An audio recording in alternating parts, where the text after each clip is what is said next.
사도행전 28장이 이제 끝이 났습니다. 이제 우리가 Acts 29, 사도행전 29장을 이제는 써내려 가야 하는데, 여러분 멋지게 써내려가시기를 주님으로 축복을 드립니다. 어제 영상 속에서 6가지 키고리를 제대로 한번 해보자는 말씀과 함께 사도행전을 정리를 해드렸습니다. 우리가 예수 그리스도를 알리는 것이 아니라 사도 바울처럼 예수님을 보았던 것, 또 예수님을 느꼈던 것, 그리고 그래서 우리도 하나님의 나라와 또 예수 그리스도, 내 안에 계시는 예수 그리스도를 보여주는 그런 삶을 살아가고, 또 우리는 청중에 세상에 반응하는 것이 아니라 세상이 돌로 치든 세상이 무엇을 하든지 간에 우리는 성령 하나님께 반응하는 사람으로서 삶을 살아드리는 우리가 되었으면 좋겠다는 말씀도 올려드렸습니다. 그리고 사도 바울은 오직 예수 한 분만 오늘 복음으로 삼고 전하였던 것을 바라볼 때, 우리는 교회 일이다, 선교회 일이다, 무슨 일이다 라고 하면서 여러 가지 일들로 우리가 마음을 빼앗길 때가 참 많이 있습니다. 아니요, 오직 예수 그리스도 그 한 번만을 나타내고 전하는 우리가 되어지기를 주님으로 축복을 드립니다. 이제 역대상을 우리가 묵상하게 되어지는데, 많은 분들이 역대상에 들어가면서 어렵다라고 이야기합니다. 여러분, 들어가기 전부터 이미 실패하지 않기를 바랍니다. 이미 지지 않기를 바랍니다. 여러분, 우리는 잘 해낼 수 있습니다. 첫 번째는요, 바로 한글로 성경이 되어져 있다라고 하는 거죠. 그래서 어려운 게 하나도 없어요. 그렇죠? 근데 또 이해가 안 가는 부분이 있을 수 있어요. 한글이지만. 왜냐고 하면 간단해요. 우리나라 역사가 아니에요. 이스라엘의 역사예요. 이해가 잘 안 가는 것이 당연하죠. 그러니까 여러분, 어려운 게 아니라 우리나라 역사가 아니기 때문에 이해하기가 쉽지 않다라고 하는 그 사실을 인정하고 들어가면 아무런 문제가 없는 거죠. 그럼에도 불구하고 우리가 이 역대상의 줄기를 붙잡으면 아마 묵상하는 데 큰 힘이 되리라고 생각합니다.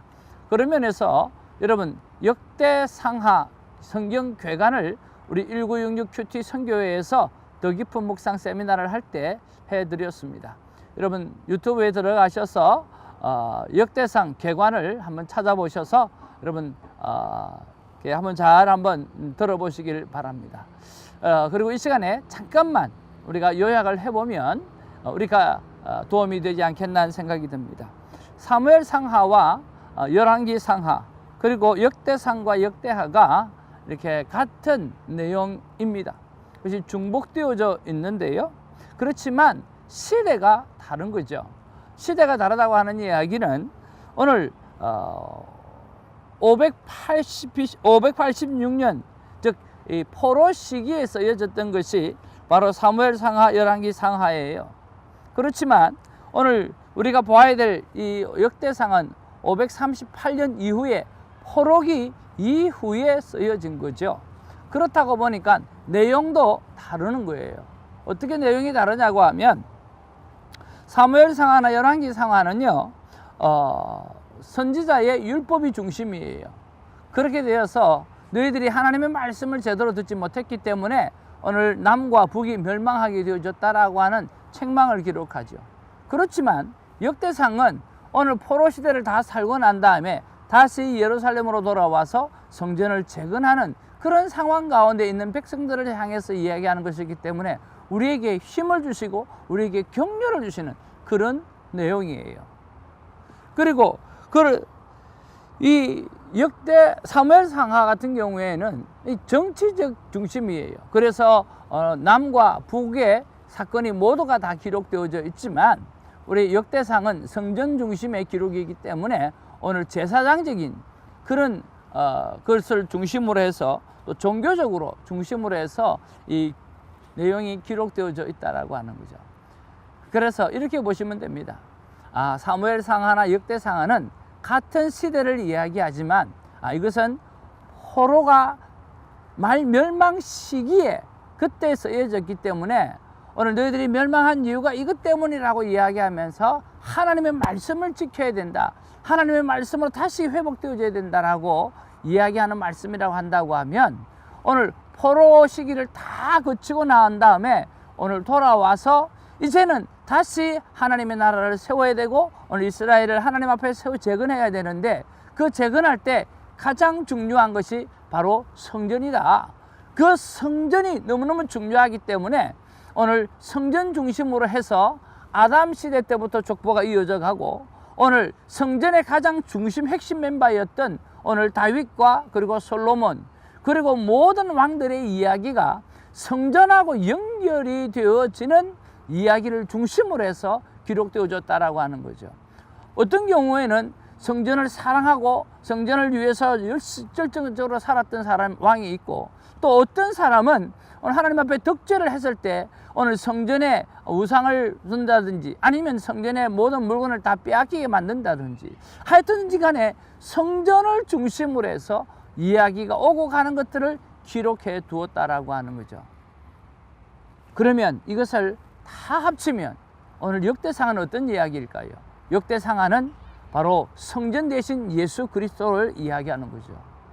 오늘 우리 삶의 새로운 회복은 바로 성전의 회복이고 성전의 회복이라고 하는 것은 예배의 회복이고 예배의 회복이라고 하는 것은 예수 그리스도와의 관계의 회복이라고 하는 그 메시지를 전하고 싶은 것이죠. 그래서 여러분 역대상하를 계속해서 묵상해 가면서 오늘 우리가 참으로 발견해내고 오늘 느껴야 될 것은 바로 내가 내 삶의 중심에 오늘 성전이 있는가, 내 삶의 중심에 예수 그리스도가 있는가, 오늘 예수 그리스도가 내 삶의 중심이 되어지고 그 예수 그리스도를 통해서 내 삶은 다시 한번 픽스 되어져야 된다라고 하는 그 사실을 가지고 그 의미를 가지고 오늘 역대상하를 묵상하게 되어질 때에 오늘 우리가 스트롱한 그리스도인, 정말 주님과 친밀한 관계를 갖는 그리스도인이 되게 될 줄로 믿습니다. Don't worry, 걱정하지 마십시오. 하나님의 은혜가 우리에게 기다리고 있습니다. 8월 21일 화요일입니다. 역대상 1장 1절로 4장 43절이 오늘 본문의 말씀입니다. 자, 오늘 이 역대기는요, 아담으로부터 시작되어지는 아주 장황한 족보가 나옵니다. 장장 9장까지 그 족보가 이어져 나오게 되어집니다. 그리고 이 족보는요, 언제 끝나느냐고 하면 포로기를 끝내고 예루살렘에 정착한 이 제사장과 레위인의 명단으로 이 족보는 일단락되어집니다. 그래서 이 족보의 내용을 잠깐만 보게 되어지면 1장에서 2장 2절까지는 아담에서 이스라엘까지의 족보가 기록되어져 있고 오늘 2장 3절로부터 4장 23절까지가 오늘 유다의 족보로 기록되어져 있고요. 그리고 4장 24절부터 5장 26절까지가 이스라엘의 지파들의 족보로 기록되어져 있고 그리고 6장은 레위의 족보와 임무와 거주지에 대해서 우리가 설명해 주고 있고 7장 1절로 9장 1절 상반절까지가 이스라엘의 지파들의 나머지 족보가 기록되어져 있고 그리고 9장 1절 하반절부터 34절까지 그렇게 포로 이후에 예루살렘 거주자들의 명단으로 그렇게 기록되어져 있고요. 마지막 9장 35절부터 오늘 44절까지가 사울의 족보로 그렇게 마무리하고 있다라고 하는 거죠. 자, 그리고 오늘 본문의 내용에 보면 오늘 1장에서 보면 아담에서 에서까지의 족보가 기록되어져 있습니다. 그리고 2장에 들어가면 유다 자손의 족보로 기록되어져 있고요. 그리고 3장에는 다윗의 자손들의 족보를 기록되어져 있고 그리고 4장에는 유다 시므온의 자손들이 이제 기록되어져 있습니다. 자, 그러면 우리가 오늘 이 본문을 보면서 무엇을 생각해 볼 수 있을까라고 하는 거죠. 자, 여러분 무엇이 계속해서 나온다고요? 오늘 1장부터 9장까지는 족보예요. 자, 이 족보가 주는 의미가 무언가라고 하는 것을 우리는 깊게 묵상해 보아야 될 필요성이 있다라고 하는 거죠. 오늘 족보 속에서 나오는 한 사람 한 사람에 대해서 우리가 다 알지 못한다 할지라도 오늘 1장부터 9장을까지 다 할애를 향해서 하면서 족보를 기록했다라고 하는 그 의미가 나에게 주는 의미가 무언지를 생각해 보는 것은 굉장히 중요한 묵상 가운데 하나라고 하는 거죠. 그래서 오늘 저는 본문의 어떤 한 부분이 아니라 전체를 보면서 족보를 통해서 묵상하게 하는 것, 그것을 정리해 보라고 하나님께서 이 본문을 허락해 주셨다라는 생각을 해보는 거죠. 자, 그럼 우리가 족보를 통해서 무엇을 묵상해 볼 수 있을까요? 첫째는요, 이 족보가 오늘 저 손씨 집안의 족보가 아니에요. 오늘 우리 사랑하는 박 집사님의 박씨 집안의 족보가 아니에요. 오늘 이 족보는 뭐냐? 아담으로 시작한 하나님의 족보라고 하는 거예요. 하나님으로부터 시작되는 세상이에요. 오늘 세상은 하나님으로부터 시작되어졌다라고 하는 사실을 발견할 수 있어야 되죠. 그리고 하나님으로부터 뭐가 시작되어졌다고요? 인간이 시작되어진 거예요. 바꾸어 나에게 적용하다 보면 오늘 하나님으로부터 시작되어진 인생이 나의 인생이요, 오늘 우리들의 인생이라고 하는 사실인 것입니다. 두 번째로 우리가 생각해 보아야 될 것인데, 오늘 하나님의 족보예요. 근데 하나님의 족보를 쭉 읽어보니까 여러분, 하나님 앞에 잘한 사람도 있고 하나님 앞에 못한 사람도 여기 기록되어져 있다라고 하는 거예요. 하나님의 족보에는 두 종류의 사람이 나온다라고 하는 사실입니다. 하나님의 자녀로서 정말 충성되이 하나님의 자녀답게 살았던 삶과 오늘 하나님의 자녀로서 하나님 앞에서 잘못하고 덕죄하고 살아갔던 삶, 여기가 똑같이 기록되어져 가고 있다라고 하는 거예요. 바꾸어 우리는 하나님의 사람으로서, 하나님의 자녀로서 나는 하나님 앞에서 잘하고 있는 삶을 살아가고 있는지, 하나님 앞에 덕죄한 삶을 살아가고 있는지, 우리가 하나님의 자녀의 한 족보 안에 들어간 사람으로서 오늘 돌이켜볼 수 있는 묵상이 있어야 된다라고 하는 거죠. 세 번째 묵상할 것은요, 역사를 이루어가는 존재가 바로 누가? 사람이 아니라고 하는 이야기예요. 여기는 사람들의 족보가 가득 차 있습니다. 근데 이 사람들이 역사를 이루어가는 것처럼 보입니다. 그러나 여러분, 이 족보가 누구의 족보라고요? 하나님의 족보라고 하는 거죠. 오늘 이 세상은 사람이 이루어가는 것 같지만 이 역사의 비하인드에는 하나님께서 이 역사를 주장하고 있다라고 하는 사실을 우리가 묵상할 수 있어야 된다는 거죠. 착각하지 말아야 합니다. 바꿔 이야기해서 우리의 삶도 마찬가지예요. 나의 삶도 말이에요. 마찬가지예요.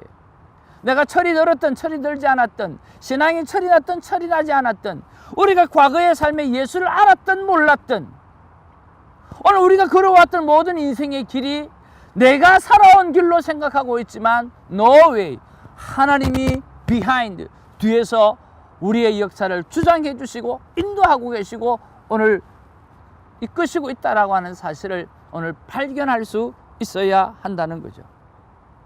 그래서 오늘 저는 이런 상황들 가운데서 하나님 앞에 이런 묵상을 던져봅니다. 나는 하나님의 자녀답게 살고 있는가? 그리고 하나님의 자녀답게 산다라고 하는 것은 무엇을 의미하는가라고 하는 묵상 질문을 던져보는 거죠. 오늘 이 영상을 보시면서 여러분도 나는 하나님의 자녀답게 살고 있는가? 또 하나는 과연 하나님의 자녀답게 산다라고 하는 것은 어떤 삶을 이야기하고 있는가? 라고 하는 질문을 하나님 앞에 올려드리면서 오늘 묵상해 볼 수 있는 그런 아름다운 시간이 있기를 주님의 이름으로 축복을 드립니다. 저에게는 하나님께서 이렇게 말씀하시는 듯합니다. 세상 역사뿐만 아니라 내 인생의 역사도 하나님의 손, 하나님의 계획이 있다는 것을 깨닫고 하나님의 뜻을 물으며 살아가는 것이 바로 하나님의 자녀답게 사는 것이라고 말씀해 주시는 거죠. 그래서 오늘 적용을요, 하나님의 자녀답게 사는 것에 대해서 좀 더 깊이, 좀 더 많이 생각해 보는 시간들로 하루를 적용해 보려고 하는 것입니다. 여러분, 우리가 콰이어 타임을 통해서 여러 가지 묵상을 할 수 있겠지만 특별히 이 족보를 바라보면서 내가 하나님의 족보, 그리고 하나님의 족보 속에 있는 나, 하나님의 족보 속에서 나는 어떻게 살아가야 되는가, 이 족보 안에는 하나님 앞 자녀로서 잘 살은 사람들, 하나님 앞에 범죄한 사람들도 다 기록되어져 있는데 나는 어떻게 기록되어질 것인가 라고 하는 부분에서 여러분 다시 한번 깊게 묵상해 보면서 저와 여러분의 삶을 돌아보는 아름다운 묵상이 있기를 주님의 이름으로 축복을 드립니다. 기도하겠습니다. 사랑과 은혜가 충만하신 아버지, 고맙고 감사를 드립니다. 어떤 분은 마태복음의 족보를 바라보면서 낳고를 바라보면서 나는 지금 누구의 영혼을 낳고 있는가, 나는 얼마나 전도하고 있는가 라고 하는 것을 묵상했다고 합니다. 주님, 오늘 족보를 봅니다. 아담으로부터 아버지 하나님의 포로 돌아와서 모든 제사장까지의 모든 족보가 그 속에 기록되어져 있습니다. 이것이 사람이 살아가는 것 같지만 아니요, 하나님의 족보라고 하는 것을 우리가 깨닫습니다. 여기에 동일한 이름들이 있지만 하나님을 기쁘게 해드린 사람이 있고 하나님을 슬프게 해드린 사람이 있습니다. 우리는 하나님의 족보에 어떻게 기록되어질 것인지, 하나님 앞에 기쁨을 드릴 수 있는 사람으로 아니면 하나님의 마음을 아프게 하는 사람으로 기록되어질 건지 돌이켜볼 수 있는 묵상의 시간이 있게 하여 주셔서 주님 아버지, 오늘 큐티를 통하여서, 오늘 묵상을 통하여서 우리의 남은 인생이 하나님을 기쁘게 해드리는 그러한 하나님의 사람 서로서 하나님의 족보에 기록되어지는 우리가 되어지기를 주님의 이름으로 간절히 기도하옵나니 주님 역사하여 주시옵소서. 저 생명책에 나의 이름이 멋지게 기록되어질 수 있도록 우리를 축복해 주시고 역사하여 주시옵소서. 예수님의 이름으로 기도하옵나이다. 아멘.